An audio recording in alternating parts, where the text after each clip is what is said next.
আমি গতকাল বেসরকারি বিশ্ববিদ্যালয়গুলোর যে অনুষ্ঠানে গিয়েছিলাম, সেখানে একজন মা, তার একমাত্র পুত্র, তিনি নিজে একজন হাসপাতালের নার্স, তিনি একটা বক্তব্য রেখেছিলেন। ওই বক্তব্যটা আমি ভুলতে পারছি না। তিনি দীর্ঘক্ষণ ধরে আহাজারি করে কেঁদে কেটে একটা কথাই বলছিলেন যে ছেলেটাকে দেখে আমি স্বপ্ন দেখেছি, আমার পরিবারের স্বপ্ন দেখেছি, আমার ভবিষ্যতের, সেই ছেলেটাকে ওরা কেড়ে নিয়ে গেছে।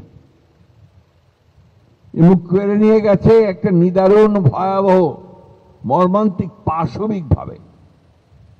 তাকে গুলি করে মেরেছে, পড়ে গেছে, এরপর একটা ভ্যানের মধ্যে উঠিয়েছে। বেঁচে আছে না মরে গেছে সেটাও না দেখে আরো ৬-৭টা লাশের সঙ্গে তাকে পুড়িয়ে দিয়েছে। চিন্তা করতে পারেন, একটা স্বাধীন দেশের নাগরিক আমরা 19৭১ সালে যুদ্ধ করেছিলাম একটা স্বাধীন দেশের জন্য। সেই দেশের পুলিশ প্রশাসন, যারা আমার রাষ্ট্রের নিরাপত্তা রক্ষার জন্য দায়িত্ব পালন করে, যাদের বেতন আসে আমাদের প্রত্যেকের ট্যাক্সের টাকা থেকে, তারা আজকে আমার ছেলেকে হত্যা করছে, পুড়িয়ে মারছে। কি নির্মম, নৃশংস, অমানবিক। এই জন্যই হাসিনাকে কোনোদিন ক্ষমা করা যাবে না। হাসিনা হচ্ছে মানব জাতির একটা কলঙ্ক।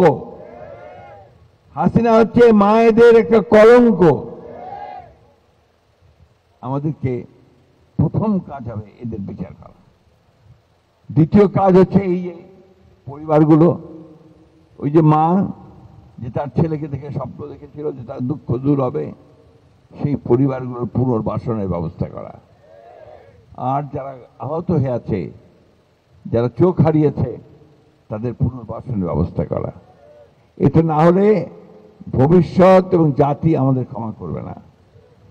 তাই আজকে আমি গতকালও প্রস্তাব করেছি, আজকেও প্রস্তাব করেছি, নির্বাচন হবে, নির্বাচনে কে দায়িত্ব পাবে সেটা পরের কথা। আমরা আমাদের দলের পক্ষ থেকে আমি আজকেই আমি ভারপ্রাপ্ত চেয়ারম্যান মহোদয়কে বলবো যে আমরা দলের পক্ষ থেকে একটা ফান্ড রেজ করব। সে ফান্ডে আমরা এই সমস্ত পরিবারগুলোকে আমাদের পক্ষে যতটুকু সম্ভব আমরা সহযোগিতা করব। ইতিমধ্যে আমাদের ভারপ্রাপ্ত চেয়ারম্যান সাহেব এই যে আমরা বিএনপি পরিবার, তাদের মাধ্যমে কিন্তু তিনি এই কাজটি করছেন।